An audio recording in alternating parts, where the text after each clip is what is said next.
Firing. Touchdown, Alabama! SEC champions, Alabama, Crimson Tide. We talked about Alabama! Step back three, money! And the Alabama Crimson Tide will roll into the Final Four! Roll Tide! Roll Tide and welcome to TideTV This Week. I'm Roger Hoover, joined by Paige Riley. And Paige, it's great to have you back with us once again, co-hosting Tide this week, especially after a great win. Roll Tide. Roll Tide. That game was just unbelievable. Like, best moment ever in Bryant-Denny. It was a tremendous atmosphere this past Saturday as Alabama defeated the Georgia Bulldogs 41-34. A night game in Bryant-Denny is just an animal of its own, and it was also so exciting because Alabama got their 9th win out of the last 10 games against Georgia, and we have a great recap for the win for you. Let's go all access with the Tide for their win over the... You know, this game became a rivalry game because of the quality of the programs over the last decade. I mean, Georgia's had a great program. We had a really good program. Every game that we played them has been of great significance at the end of the season. This is a December-January game happening here in September, and there's no state in this United States that should be hosting a game of this magnitude. Give me Alabama. And that is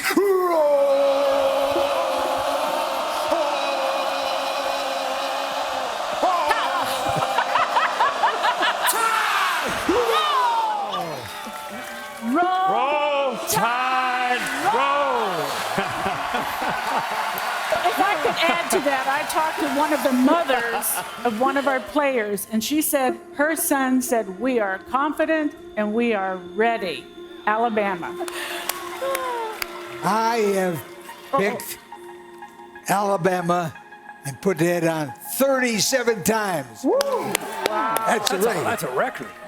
Alabama's got a quarterback, Milroe, when he has accounted for 14 touchdowns this first 3 games. Mm-hmm. 8 of them passing, 6 of them running. You've seen him highlighted the whole week. Roll Tide, roll. Yeah!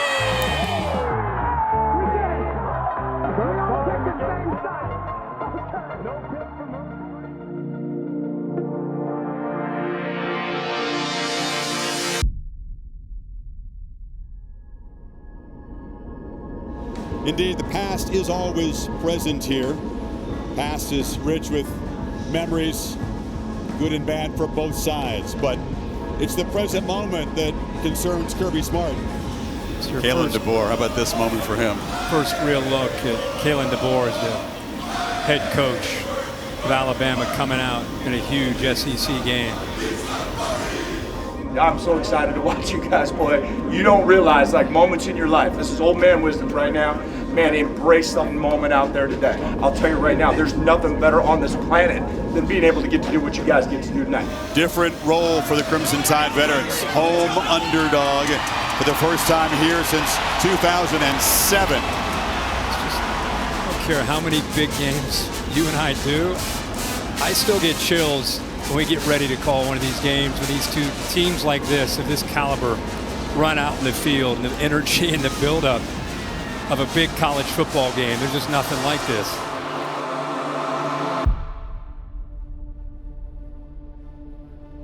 Alabama will get the football first instead of saying, let's get a stop and get the ball. Now a downfield shot looking for Henderson, coming back and making the catch. Milroe around left end, touchdown Alabama. What an opening drive as they overcome their mistakes and draw first blood. Easy access throw, Law. Georgia not tackling well, and the Tide down near the red zone again. Now Miller motions to the near side. Milroe looking for him on a wheel route on a dime. The Tide.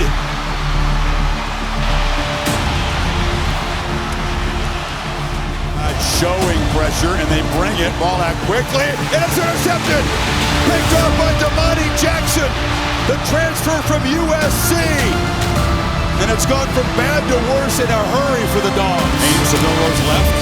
Bernard comes in motion, gets the football, gets a block on the edge, turns the corner, touchdown Tide. 3 for 3.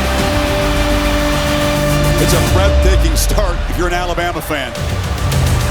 And off to Etienne again. He slips as he tried to make a cut. There was heavy track in front and was filling. It is a battle in the trenches. Yard here on 4th. Milroe, keeper. First down and more. Tight roping down the sideline. Touchdown. Unbelievable start for Milroe in this offense. 36-yard lightning strike. Three-man rush. Beck surveys, throws it right to Alabama. It's picked up by Jahad Campbell.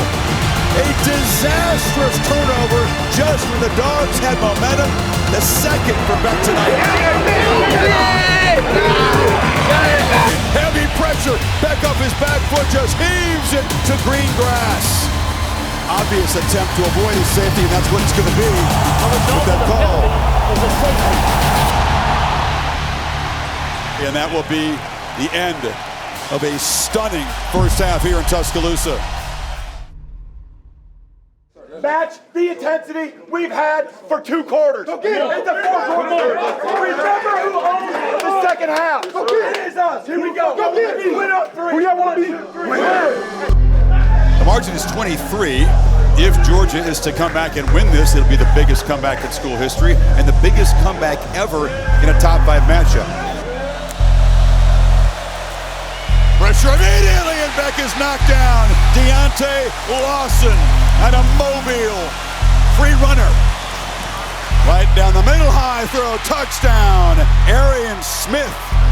And the Dogs still have life.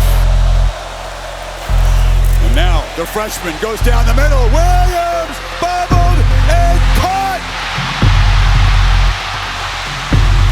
And the incredible start for this prodigy continues. He made that an adventure, but another electric play from number 2.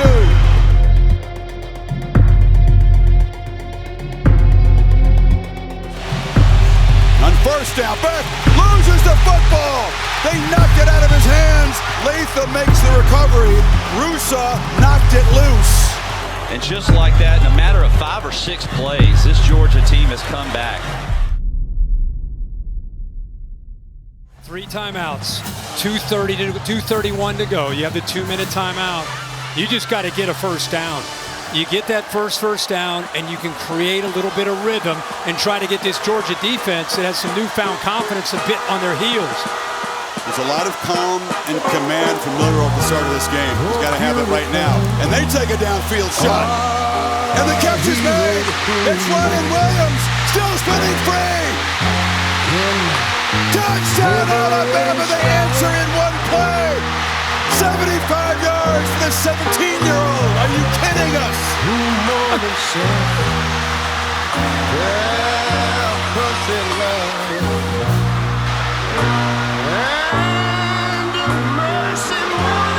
Pandemonium in here. Unbelievable. We're saying just get a first down, create a little rhythm.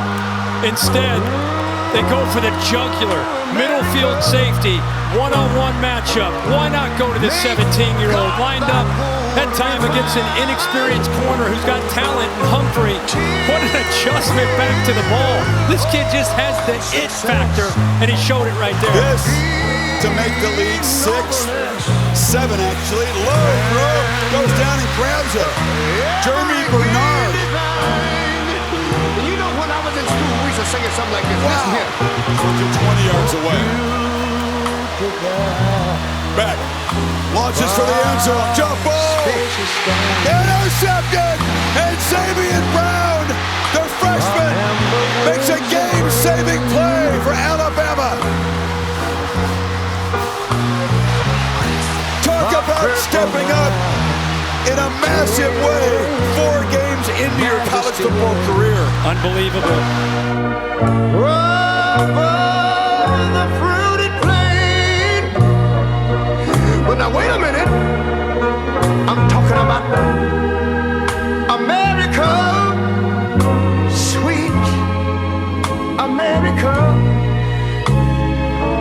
You know, God done shed his grace on thee. That's what I do. That's what I do, boy.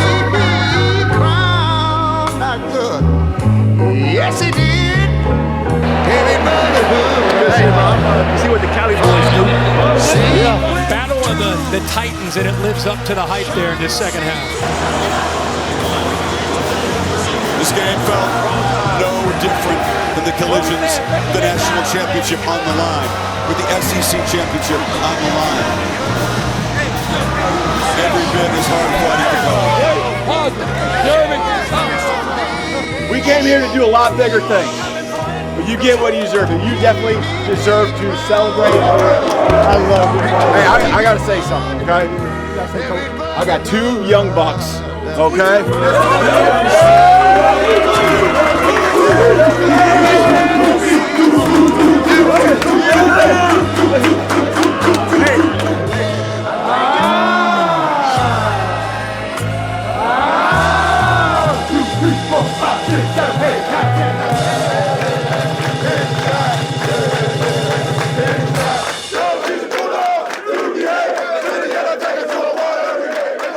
TideTV This Week is presented by the University of Alabama, where legends are made. Ford, visit your local Ford dealer, proud sponsor of the Crimson Tide. Championship teams have something special. They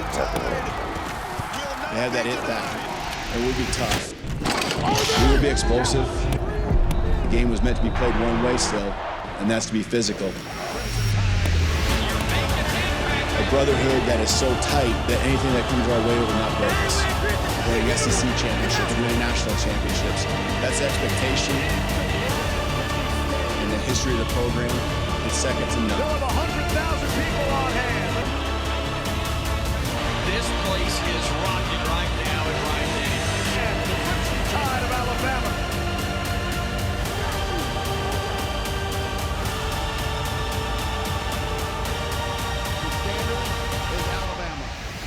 The standard is Alabama.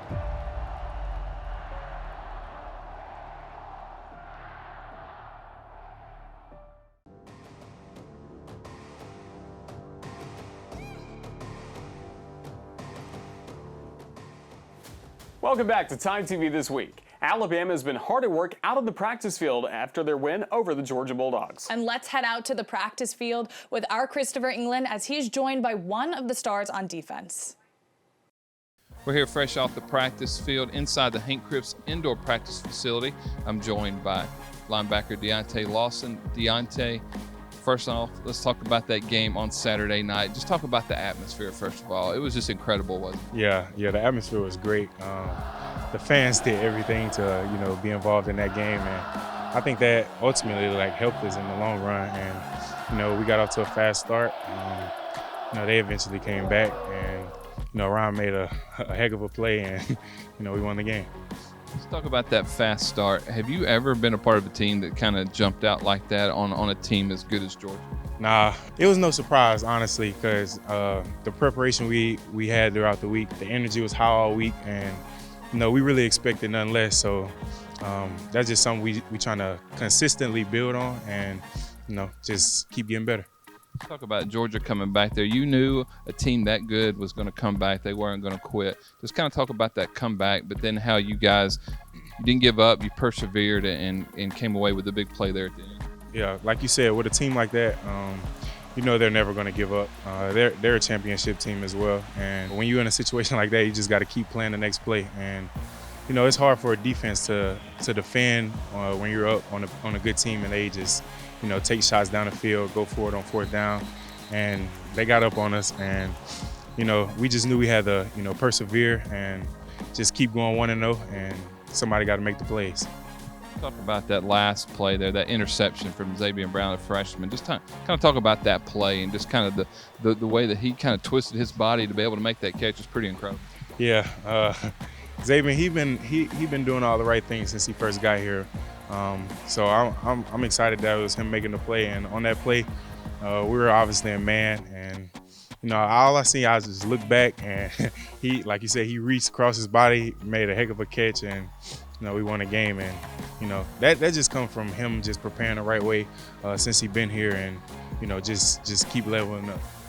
Well, good luck this week, Deontay, against Vanderbilt in Nashville, and look forward to talking to you again soon. Thank you. For Deontay Lawson, I'm Christopher England reporting from the Hank Cripps Indoor Practice Facility. Tide TV This Week is presented by Ford. Visit your local Ford dealer. Proud sponsor of the Crimson Tide, the University of Alabama, where legends are made. Tide of Alabama.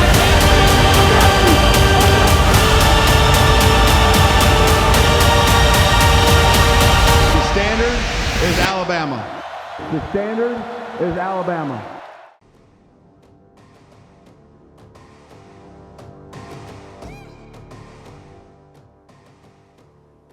Hey everyone, welcome back to Tide TV this week. And after a big home win for their SEC opener this past Saturday, Kalen DeBoer and his team hit the road this weekend for their first SEC road game of the season. Alabama travels to Nashville to take on the Vanderbilt Commodores. For a preview of this weekend's matchup, our Christopher England joins us once again. Newly ranked #1 Alabama travels to Nashville to take on Vanderbilt. The Crimson Tide have won 23 in a row over the Commodores, and Vanderbilt has defeated the Tide just twice in the last 68 years, with their last win coming back in 1984. The last matchup between the two schools was in 2022 as the Tide rolled to a 55-3 win in Tuscaloosa. The last trip to Nashville for the Tide was a 59-0 win back in 2017.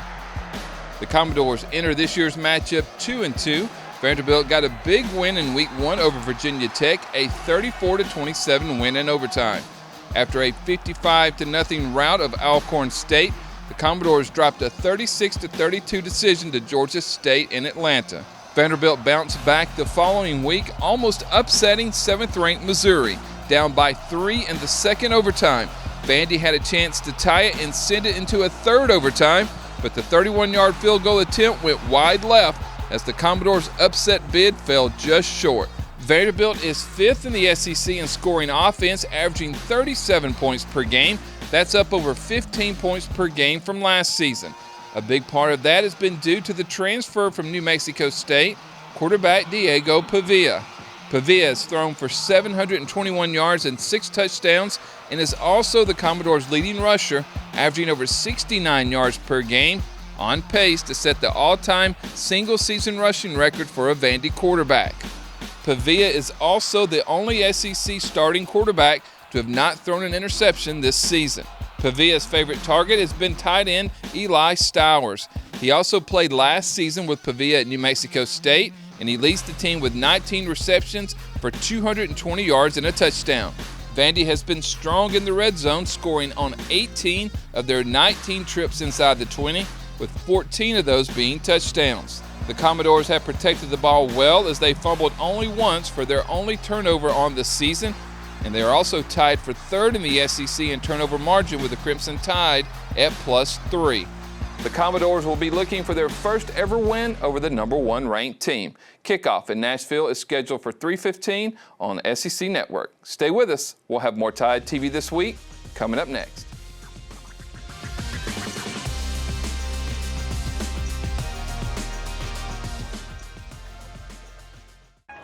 Roll Tide, roll! The Alabama Crimson Tide. Cunningham again. Shot good, and she's fouled. There she goes, and there's Barker. Timmons there. Setting her team up. Possibly the dagger for Alabama. Right to the rim. Got it. Kicks. Nye, right corner. 3. She hits it.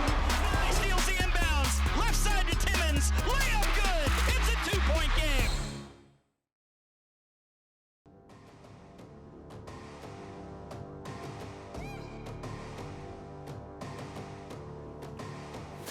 Welcome back. I'm Paige Riley. He's Roger Hoover, and this is Tide TV this week. And after a couple of home matches, the Alabama soccer team hit the road looking for their first SEC win of the season. Alabama was undefeated on the SEC season, but had ties in all 3 of their previous matches as they headed to Athens to take on the Georgia Bulldogs this past Sunday.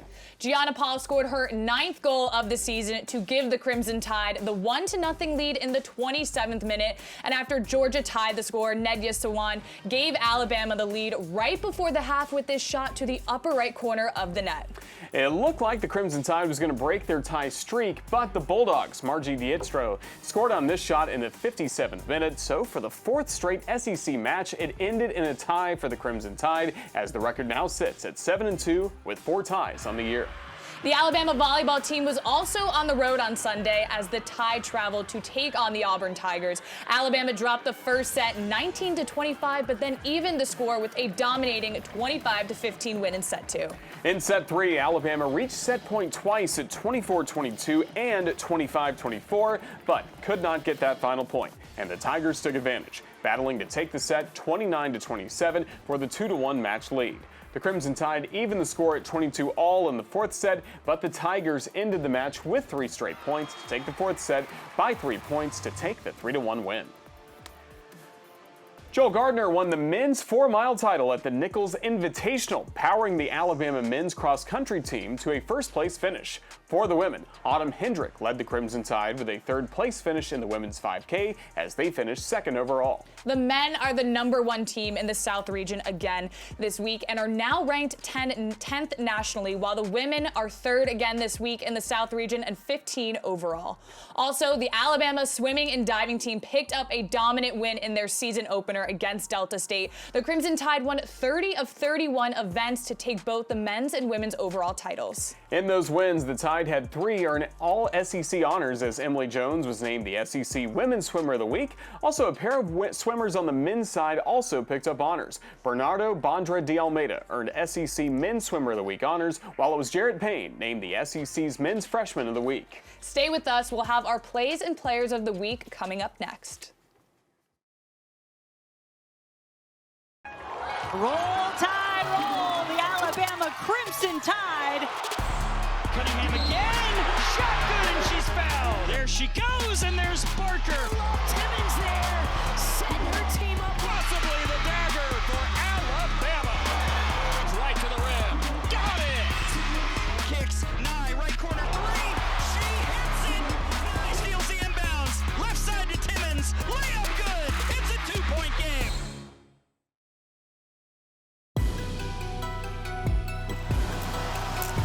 Milroe, keeper. First down and more. Tight roping down the sideline. Touchdown. Heavy pressure. Back off his back foot. Just heaves it to green grass. The penalty is a safety. The freshman goes down the middle. Williams bobbled and caught. And the incredible start for this prodigy continues. Well, he's going to be brought down. Ball on the deck. Bama's got it. Bama with a takeaway defensively. Looking deep downfield, looking for Williams, comes back, makes the catch, trying to split defenders, makes them bang into each other, stays on his feet, breaks a tackle, scores, scores, scores. Ryan Williams, one play, 75 yards, 4 plus 2 equals 6.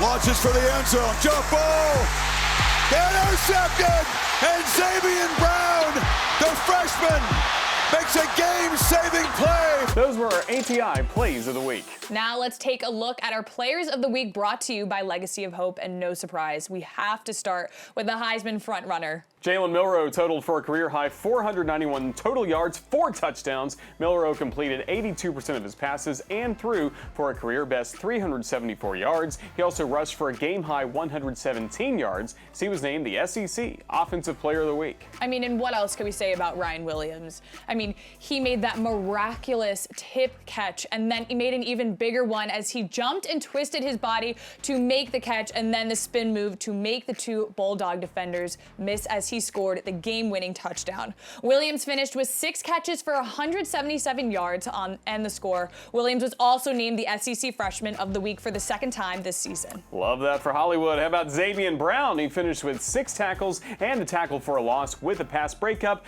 but the biggest play was this one. With Georgia driving, Brown, just much like Williams, jumped into the air, twisted his body. Fantastic play to intercept Carson Beck and secure the win for the Crimson Tide. Congratulations to our Players of the Week brought to you by Legacy of Hope. It was a great game. Best part about that Ryan Williams catch was that it happened at 2 minutes and 26 seconds. It was like 2nd and 26, and I know a lot of fans were so happy about that. Love that. Love the win against Georgia, and we hope to see you again here next week for another episode of TideTV This Week. See you next week, everyone. Roll Tide. Roll Tide. This has been a presentation from Learfield,